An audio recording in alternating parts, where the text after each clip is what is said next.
கல்பலி கஞ்சுன்னு பேர் கொண்ட ஒரு கிராமம் இருந்தது. அங்க லக்கன் தன்னோட குடும்பத்தோட வாழ்ந்து வந்தாரு. லக்கனோட அப்பா நமன் லால் தினக்கூலி தொழிலாளி. யாராவது வீடு கட்டும்போது அவங்களுக்கு உதவி செய்வாரு. எப்போது நிலக்கரி சுரங்கத்துல அவரு வேலை பார்ப்பாரு. நீ நாள் முழுக்க வீட்டில் என்னதான் பண்ணிக்கிட்டு இருக்க? உன் வயசுல இருக்கிற பசங்கள்லாம் தேசத்துக்காக சேவை செய்கிறாங்க, அவங்க அம்மா அப்பாவை பார்த்துக்கிறாங்க, சோல்ஜர்ஸாக இருக்காங்க. ஆனால் நீ நாள் முழுக்க வீட்டில் இருந்துக்கிட்டு நேரத்தை வீணாக்கிட்டு இருக்க. நீங்கள் மறுபடியும் ஆரம்பிச்சிட்டிங்களாப்பா? நான் உங்கள் எல்லார் பேரையும் காப்பாற்றுவேன். அப்போ உங்களுக்கு எவ்வளோ சந்தோஷமாக இருக்குன்னு உங்களாலே சொல்ல முடியாது. காலையில எழுந்திருச்சா உன்னோட படுக்கையை கூட மடிச்சு வைக்க மாட்டேங்கிற. நீயா எங்களுக்கு பெரிய பேரை வாங்கி கொடுக்க போற? குளிச்சு முடிச்சு உன்னோட துணிமணிகளை துவைச்சு போடு, அதுவே எங்களுக்கு போதும். அவங்க சொன்னதை கேட்டு லக்கன் கோவப்பட்டு அவனுக்கு பிடிச்ச புல்லாங்குழலை எடுத்துக்கிட்டு அங்கிருந்து போயிட்டான். எப்போ பாரு அம்மாவும் அப்பாவும் என்னையே திட்டிக்கிட்டே இருக்காங்க. சில நேரத்தில் எனக்கு என்ன தோணுதுன்னா வீட்டை விட்டு வெளியே போயிடலான்னு இருக்கு. இந்த கிராமத்தில் யாரும் என் கூட பேசவும் மாட்றாங்க, என்னை யாரும் புரிஞ்சுக்கவும் மாட்டேங்கிறாங்க. இப்படி சொல்லிட்டு லக்கன் புல்லாங்குழல வாசிக்க ஆரம்பிச்சான். புல்லாங்குழலோட இனிமையான இசை காடு கிராமம் முழுக்க எதிரொலிக்க ஆரம்பிச்சது. அவனோட அந்த இனிமையான இசைய புல்லாங்குழல் வித்வான் கேட்டுட்டாரு. இந்த பையன்கிட்ட இயற்கையிலே திறமை இருக்கு. நம்ம கொஞ்சமா ஐடியா பண்ணோம்னா நிறைய பணத்தை சம்பாதிக்கலாம். இவன் கிட்ட கொஞ்சம் அதை பத்தி பேசி பார்க்கலாம். அந்த புல்லாங்குழல் வித்வான் லக்கன் கிட்ட போய் என்ன சொன்னாருன்னா, அட சூப்பர்ப்பா, நீ ரொம்பவே அருமையா புல்லாங்குழல் வாசிக்கிறியே. நீ புல்லாங்குழல் வாசிக்க எங்க கத்துக்கிட்ட? இது என்னோட தாத்தாவோட புல்லாங்குழல். அவரு என்னோட பிறந்த நாளுக்காக எனக்கு கிஃப்டா கொடுத்தாரு. நான் இதுல ரொம்ப சூப்பரான இசையெல்லாம் வாசிக்க முடியும். லக்கன் விதவிதமான இசைகளை அந்த புல்லாங்குழல்ல வாசிச்சான். தன்னோட திறமைய அந்த வித்வான் கிட்ட காட்டினான். அடேங்கப்பா, உனக்குள்ள நிறைய திறமைகள் இருக்கு. நீ என் கூட சேர்ந்து வேலை செய்வியா? நம்ம ஒன்னா போய் சிட்டியிலையும் கிராமத்துலையும் வேலையை செய்யலாம். ஒவ்வொரு இடத்துலையும் புல்லாங்குழல வாசிச்சுக்கிட்டே பணம் சம்பாதிக்கலாம். அந்த வித்வான் சொன்னதை கேட்டுட்டு லக்கன் யோசிக்க ஆரம்பிச்சான். அவனுக்கு என்ன தோணுச்சுன்னா, இந்த வித்வான் சொல்றத நம்ம ஏத்துக்கலாம். குறைஞ்சது 2 வேளை ரொட்டி நம்ம வீட்டுக்கு கிடைக்கும். அப்புறம் அப்பாவும் கஷ்டப்பட்டு கூலி வேலையும் செய்ய வேண்டாம். சரி, நான் தயாரா இருக்கேன். நான் உங்க கூட எல்லா இடத்துக்கும் வந்து என்னோட திறமையை காட்ட ரெடியா இருக்கேன். மறுநாள்ல இருந்து அந்த வித்வானும் லக்கனும் கிராமமா போய் புல்லாங்குழல் வாசிச்சாங்க. மக்கள் அவங்க விருப்பத்துக்கு ஏத்த மாதிரி அவங்களுக்கு பணம் கொடுப்பாங்க. அவங்களுக்கும் அவங்க வாழ்க்கை நல்லபடியா போய்கிட்டு இருந்தது. சில நாட்கள் கடந்துடுச்சு. லக்கன் இப்ப அவங்க குடும்பத்துக்கு பணம் கொடுக்க ஆரம்பிச்சான். இதை பார்க்கும்போது எனக்கு ரொம்பவே சந்தோஷமா இருக்குப்பா. இப்போ நீ சம்பாதிச்சு வீட்டுக்கு காசு கொடுக்க ஆரம்பிச்சிட்ட. இப்போ எனக்கு என்ன தோணுதுன்னா, என்னோட பையன் உண்மையாவே புத்திசாலின்றத ஒத்துக்கிறேன். அப்பா, எப்பவும் நான் உங்களுக்கு உதவி செய்யணும்னு தான் நினச்சிட்டு இருப்பேன். ஆனால் நீங்கள் தான் என்னை புரிஞ்சிக்காம எப்போ பார்த்தாலும் திட்டிக்கிட்டே இருப்பீங்க. இங்கே பாருப்பா, எந்த அப்பாவும் அவங்க பையனை திட்டணும்னு நினைக்க மாட்டாங்க. அவங்களுக்கு அறிவுரை தான் கொடுப்பாங்க. அப்புறம் அப்பா அம்மாவோட அறிவுரை பசங்களுக்கு எப்பவும் எதிர்காலத்துக்கு உதவியாக தான்ப்பா இருக்கும். அப்பதான் அந்த இடத்துக்கு லக்கனோட அம்மா வந்தாங்க. உங்க அப்பா ரொம்ப சரியாதான் சொல்றாரு லக்கன். உங்க அப்பா உன்னை திட்டுறாருன்னு நினைச்சு நீ கவலைப்படக்கூடாதுப்பா. இப்ப நீ உன்னையே பாரு. உங்க அப்பா உன்னை திட்டினதுனால தானே உனக்குள்ள இந்த மாற்றம் ஏற்பட்டுச்சு. இப்ப நீயே சம்பாதிச்சு வீட்டுக்கு ஒரு 4 காசு கொடுக்க ஆரம்பிச்சிட்ட. நீங்க கவலைப்படாதீங்கம்மா. இப்பதானே நான் புல்லாங்குழல் வாசிக்க ஆரம்பிச்சிருக்கேன். பாருங்க, ஒரு நாள் என்னோட புல்லாங்குழல் இசை உலகம் மொத்தம் பரவும். லக்கன் சொன்னதை கேட்டதும் லக்கனோட அம்மாவும் அப்பாவும் ரொம்ப சந்தோஷப்பட்டாங்க. மறுநாள் லக்கனோட முதலாளி லக்கன் கிட்ட என்ன சொன்னாருன்னா, லக்கன், எனக்கு என்ன தோணுதுன்னா, இனிமே நம்ம நிறைய கிராமங்களுக்கு போகணும். அப்போதான் உன்னோட புல்லாங்குழல் இசை எல்லாருக்கும் தெரிய வரும், புரியுதா? நானும் இதையே தான் யோசிச்சுட்டு இருக்கேன் கலைஞரே. அப்படின்னா சரி, நாளைக்கு நம்ம வேற கிராமத்துக்கு போகலாம். அந்த கிராமத்தில் நிறைய பேர் பணக்காரங்களா இருக்காங்கன்னு கேள்விப்பட்டேன். அந்த இடத்துல நிறைய செல்வங்கள் இருக்கு. எனக்கு நம்பிக்கை இருக்கு, உன்னோட புல்லாங்குழல் இசையை கேட்டு அங்க இருக்கிறவங்க உன் மேல பணமழையை பொழிய போறாங்க. தன்னோட முதலாளி சொன்னதை கேட்டதும் லக்கன் சந்தோஷத்துல துள்ளி குதிச்சான். சொல்ல போனா அவனோட விருப்பம் கூட இதுதான். முடிஞ்ச அளவுக்கு நிறைய பணம் சம்பாதிக்கணும்னு ஆசைப்பட்டான். மறுநாள் லக்கன் அவனோட முதலாளி கூட பக்கத்துல இருக்கிற ஜேலம்பூர் கிராமம் போயிட்டான். அந்த கிராமம் ஆத்தங்கரை கிட்ட அமைஞ்சிருந்தது. இந்த கிராமம் ரொம்பவே அழகா இருக்குது கலைஞரே. என்னோட கிராமத்துக்கு பக்கத்துல இவ்வளோ அழகான கிராமம் இருக்குன்றத நான் இவ்வளோ நாள் தெரிஞ்சுக்காமையே விட்டுட்டேனே. இவ்வளோ நாள் நீ கூட்டுக்குள்ளதானே இருந்த லக்கன். இப்பதானே கூட்டுல இருந்து வெளியே வந்திருக்க. அதனால தான் உனக்கு இந்த உலகமே ரொம்பவே பெருசா தெரியுது. நீங்க ரொம்பவே சரியா சொல்றீங்க கலைஞரே. உண்மை என்னன்னா, நான் என்னோட கிராமத்தை விட்டு எங்கேயும் வெளியே போனதே கிடையாது. நீ கவலைப்படாத லக்கன், இனிமே நான் உன் கூட இருக்கேன்ல. நீ இப்பதான் என் கூட சேலம்பூர் கிராமத்துக்கு வந்திருக்க.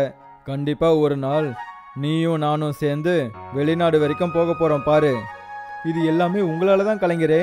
அது ஒன்றும் என்னால இல்லை, அது எல்லாமே உன்னோட புல்லாங்குழல் திறமையால தான். இப்போ உன்னோட புல்லாங்குழலை எடு, வாசிக்க ஆரம்பி. இப்போ இந்த மொத்த கிராமத்தையும் உன்னோட புல்லாங்குழல் இசையால மயக்கிடு.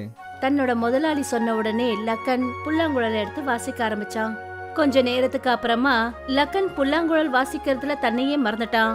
ஏன்னா அவனுக்கு தெரியவே இல்ல, அதாவது அவனுக்கு பக்கத்துல ஒரு கிராமமே சுத்தி நின்னுட்டு இருந்தது. லக்கன் தன்னோட கண்ணை திறந்தான். அவன் பார்த்தபோது அந்த இடத்துல அவனுடைய முதலாளி அங்க காணோம். அந்த கூட்டத்துல இருந்த ஒரு ஆளு லக்கனை உத்து பாத்துக்கிட்டு இருந்தான். அப்ப அவர்கிட்ட லக்கன் என்ன சொன்னான்னா, இங்க எனக்கு பக்கத்துல என்னோட கலைஞர் உட்கார்ந்து இருந்தாரு, அவர் எங்க போனாரு? லக்கன் சொன்னதை கேட்டுட்டு அந்த ஆளு மயக்கத்துல இருந்து தெரிஞ்ச மாதிரி என்ன சொன்னான்னா, எங்களுக்கு என்ன தெரியும், இங்கே யார் உட்காந்துட்டு இருந்தாங்கன்னு தெரியல. எங்களுக்கு என்ன விஷயம் தெரியும்னா, நாங்கள் எங்களோட வயலில் வேலை பார்த்துக்கிட்டு இருந்தோம். திடீர்னு எங்களோட காதுகளில் புல்லாங்குழலோட அருமையான இசை கேட்டுச்சு. அதுக்கப்புறமா எங்களோட காலு அதுவாக இந்த இடத்துக்கு வந்து நின்றுடுச்சு. நீங்க என்ன சொல்றீங்கன்னு எனக்கு எதுவுமே புரியலையே. இங்கே வந்ததுக்கப்புறம் எனக்கு எப்படி தோணுச்சுன்னா, எனக்கு ரொம்பவே தூக்கம் வர மாதிரி இருந்துச்சு.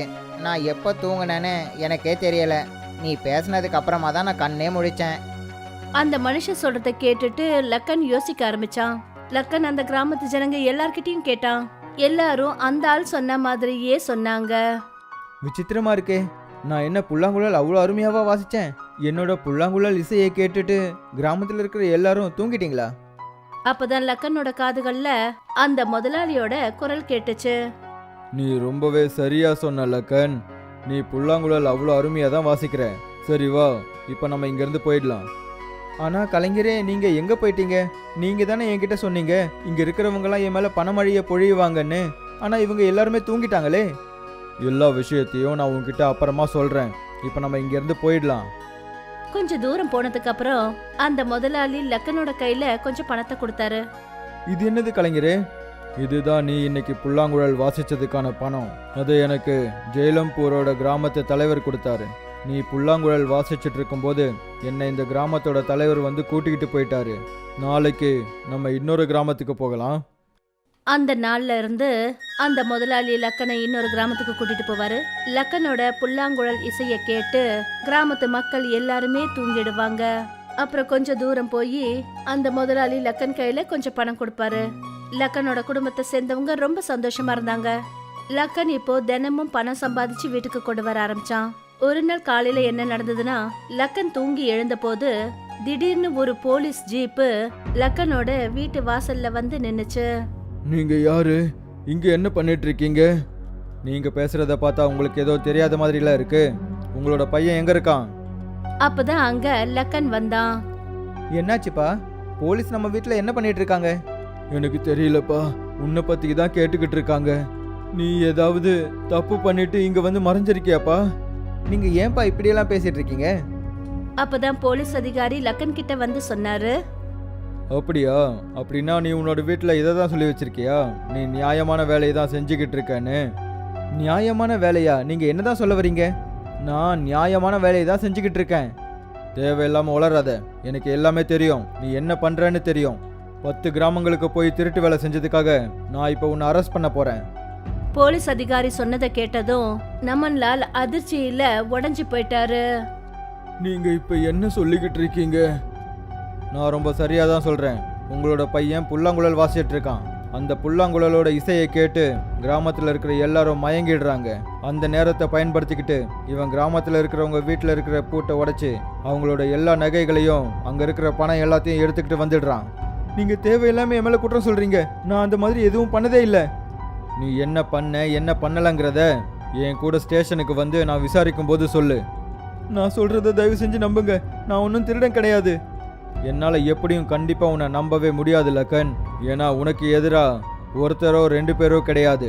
பதிலாக 10 கிராமத்து ஜனங்க கம்ப்ளைண்ட் கொடுத்துருக்காங்க. போலீஸ் அதிகாரி லக்கனை கைது செஞ்சு லாக்அப்ல போட்டுட்டாரு. அப்பதான் லக்கனுக்கு திடீர்னு ஏதோ ஞாபகம் வந்தது. அவனுக்கு என்ன ஞாபகம் வந்ததுன்னா, இன்னைக்கு காலையில தன்னோட முதலாளி அவனை கூட்டிட்டு போக வரல. லக்கன் ரொம்ப ஆழ்ந்து யோசிக்க ஆரம்பிச்சிட்டான். அவனுக்கு அப்பதான் ஞாபகம் வந்தது. அதாவது இவனோட புல்லாங்குழல் இசையை கேட்டு கிராமத்து ஜனங்க தூங்குனதும் அப்ப அந்த நேரத்துல அந்த இடத்துல முதலாளி இருக்கிறது இல்ல. அப்புறம் லக்கனை உடனே அந்த இடத்த விட்டு கிளம்ப சொல்லுவாரு. லக்கன் அழுதுகிட்டே போலீஸ்காரர்கிட்ட சொன்னான். எனக்கு எல்லாமே புரிஞ்சிடுச்சு இன்ஸ்பெக்டர். நீங்க சொல்ற விஷயம் உண்மைன்னா திருடன் நான் கிடையாது, என்னோட கலைஞர் தான் இந்த திருடன். என்ன கலைஞர்? எப்படிப்பட்ட கலைஞர்? அந்த கிராமத்து ஜனங்க எந்த ஒரு கலைஞரையும் பார்க்கலையே. நான் சொல்றத தயவு செஞ்சு நம்புங்க. நான் இது வரைக்கும் அந்த கிராமங்களுக்குள்ள போனதே கிடையாது. என்னோட அந்த கலைஞர் தான் என்னை ஒவ்வொரு கிராமமா கூட்டிட்டு போனாரு. எப்போல்லாம் கிராமத்து ஜனங்க என்னோட புல்லாங்குழல் இசையை கேட்டு மயங்கிடுறாங்களோ அப்போல்லாம் அந்த கலைஞர் காணாம போயிடுவாரு. ஒருவேளை அந்த திருட்டு எல்லாத்தையும் அவர் தான் பண்ணியிருப்பாரோ? அந்த போலீஸ் அதிகாரி லக்கனை கூர்ந்து பார்க்க ஆரம்பிச்சாரு. லக்கனோட கண்ணீரே சொல்லுச்சு. அதாவது லக்கன் போலீஸ் கிட்ட என்ன சொல்றானோ அது எல்லாமே உண்மைன்னு. எனக்கு உன் மேல நம்பிக்கை வருது லக்கன். உன்னோட கண்ணீரே எல்லா விஷயத்தையும் சொல்லுது. ஆனா ஒரு விஷயத்த நீ நல்லாவே புரிஞ்சுக்க. எல்லா ஆதாரமும் உனக்கு எதிராக தான் இருக்கு. நீ சொல்ற அந்த கலைஞரை பத்தி யாருக்கும் எதுவும் தெரியல. போலீஸ் அதிகாரி சொன்னதை கேட்டுட்டு லக்கன் ரொம்ப சோகமாயிட்டான். 2 நாளைக்கு அப்புறமா அந்த போலீஸ் ஸ்டேஷனுக்கு பெரிய அதிகாரி வந்தாரு. திடீர்னு அங்க நின்னுட்டு இருந்த லக்கனை அவர் பார்த்தாரு. அந்த பெரிய ஆபீசர் போலீஸ்காரர்கிட்ட சொன்னாரு. இவன் தான் அந்த புல்லாங்குழல் வாசிச்சது, 10 கிராமங்களில் போய் திருடிட்டு வந்தது. எஸ் சார், இவன் தான் அந்த புல்லாங்குழல் வாசிச்சது. போலீஸ் டிபார்ட்மெண்டோட பெரிய அதிகாரி லக்கன் கிட்ட சொன்னாரு. அந்த புல்லாங்குழல் இசையை எனக்கும் காட்டு. அந்த போலீஸ் அதிகாரி சொன்னதை கேட்டுட்டு லக்கன் புல்லாங்குழல வாசிக்க ஆரம்பிச்சான். கொஞ்ச நேரத்துக்கு அப்புறம் அந்த போலீஸ் ஆபீசர் லக்கனோட புல்லாங்குழல் இசையில தன்னையே மறந்துட்டாரு. நீ நிஜமாவே ரொம்ப அருமையாவும் ரொம்ப இனிமையாவும் புல்லாங்குழல் வாசிக்கிற. அப்புறம் எதுக்காக நீ அப்படி பண்ண? லக்கன் அழுதுகிட்டே மறுபடியும் சொல்ல ஆரம்பிச்சான். அதாவது அவன் அந்த மாதிரி எதுவுமே செய்யலன்னு. லக்கன், நீ சொல்றதுல எனக்கு முழுசா நம்பிக்கை இருக்கு. ஆனா எல்லா ஆதாரமும் உனக்கு எதிராக தான் இருக்கு. இருந்தாலும் உன்கிட்ட இந்த ஒரு வழி தான் பாக்கி இருக்கு. என்ன வழி சார்? எனக்கு மும்பையில் ஒரு பெரிய டைரக்டரை தெரியும். அவர் வெளிநாடுகளில் லைவ் மியூசிக் கான்சர்ட்டை நிறைய பண்ணுறாரு. நான் உனக்கு அவர்கிட்ட வேலை வாங்கி கொடுக்குறேன். ஆனால் நீ எனக்கு ஒரு ப்ராமிஸ் பண்ணணும். அங்கே போய் உனக்கு எவ்வளோ பணம் கிடைக்குதோ அந்த எல்லா பணத்தையும் நீ அந்த கிராமத்து ஜனங்களுக்கு கொடுத்துடணும். யாரெல்லாம் பணத்தை பறி கொடுத்தாங்களோ அவங்களுக்கு. அந்த போலீஸ் ஆபீசர் சொன்னதை கேட்டுட்டு லக்கன் ரொம்பவே ஆழ்ந்து யோசிக்க ஆரம்பிச்சான். சரி, இப்படி செஞ்சுதான் நான் தப்பு பண்ணலங்கிறத நிரூபிக்கணும்னா அப்புறம் என்னோட புல்லாங்குழல் இசையால் அந்த கிராமத்து ஜனங்களுக்கு நல்லது நடக்கும்னா நான் தயாரா இருக்கேன். அந்த போலீஸ் ஆபீசர் லக்கனை கூட்டிட்டு போய் பெரிய பெரிய ப்ரொடியூசரை மீட் பண்ணாரு. கொஞ்ச நாள்ல லக்கன் பெரிய பெரிய லைட் கான்சர்ட்ல புல்லாங்குழல் வாசிக்க ஆரம்பிச்சான். லக்கன் மேல பண மழை கொட்ட ஆரம்பிச்சது. லக்கனுக்கு எவ்வளவு பணம் கிடைக்குதோ லக்கன் அந்த மொத்த பணத்தையும் கொண்டு வந்து அந்த கிராமத்து ஜனங்களுக்கு பகிர்ந்து கொடுத்தான். கொஞ்ச நாளைக்கு அப்புறமா லக்கன் கொஞ்சம் கொஞ்சமா ஒரு பெரிய பணக்காரனா ஆயிட்டான். லக்கன் இப்ப அந்த அளவுக்கு சொத்தை சேர்த்துட்டான். அந்த மாதிரி இப்ப அவனால 10 கிராமத்தை கூட வாங்க முடியும். நீ நிஜமாவே திருடன் இல்லை லக்கன். நான் உன்னை இப்போ முழுசா நம்ப ஆரம்பிச்சிட்டேன். அந்த திருட்டெல்லாம் நீ பண்ணல. அந்த போலீஸ்காரர் இவ்வளவுதான் சொன்னாரு. அப்பதான் ஒரு வயசான ஆளு தட்டு தடுமாறி அந்த இடத்துக்கு வந்தாரு. அந்த வயசான ஆளை லக்கனுக்கு அடையாளம் தெரியும். அட, நீங்க தானே கலைஞர், என்னோட கலைஞர். நீங்க தானே எனக்கு புல்லாங்குழல் வாசிக்கிறதுக்கான கலையை கற்றுக் கொடுத்தீங்க. நீ சரியா கண்டுபிடிச்ச லக்கன், நான் தான் உன்னோட கலைஞர். ஆனா உண்மை என்னன்னா நான் கலைஞர்னு சொல்லிக்கிறதுக்கு வெக்கப்படுறேன். ஏன்னா நான் உன்னோட புல்லாங்குழல் இசையை பயன்படுத்திக்கிட்டு கிராமங்களில் திருட்டு வேலை செஞ்சேன். ஆனா நீங்க எதுக்காக அப்படி பண்ணீங்க? எனக்கு பேராசை வந்துடுச்சு சார். இப்போ நீங்க இங்க எதுக்காக வந்திருக்கீங்க கலைஞரே? நான் என்னையே போலீஸில் சரண்டர் பண்ணிக்கிறதுக்காக வந்தேன். அதுக்கு எந்த அவசியமும் இல்லை. நான் எல்லா கிராமத்து ஜனங்களுக்கும் அவங்களோட பணத்தை திருப்பி கொடுத்துட்டேன். ஆனால் நீங்கள் எங்கே காணாமல் போயிட்டீங்க? நாங்கள் உங்களை எவ்வளோ இடங்களில் தேடி பார்த்தோமே. இது எல்லாத்தையும் நான் என்னோட மனைவிக்காகவும் குழந்தைக்காகவும் தான் செஞ்சேன். ஆனால் விதியில் வேற ஒன்று தான் எழுதியிருக்குன்னு நினைக்கிறேன். நான் செஞ்ச தப்புகள் காரணமாக தான் இன்னைக்கு என்னோட குடும்பம் என்னை விட்டு தூரமாக இருக்காங்க. யாரும் இப்போ என் கூட பேசுறது கூட கிடையாது. உங்களுக்கு விதியில் சரியாக தான் எழுதியிருக்கு. நீங்கள் மற்றவங்களோட டேலண்ட்டை கொஞ்ச நேரத்துக்கு வேணால் பயன்படுத்திக்க முடியும். ஆனால் அவங்களோட டேலண்ட்டை உங்களால் வாங்க முடியாது. இப்போ நீங்கள் இங்கேருந்து கிளம்பலாம். உங்களோட தண்டனை என்னன்னா நீங்கள் இப்படியே யாரும் இல்லாமல் சுற்றிக்கிட்டு இருங்க. அந்த மனுஷன் அந்த இடத்த விட்டு போயிட்டாரு.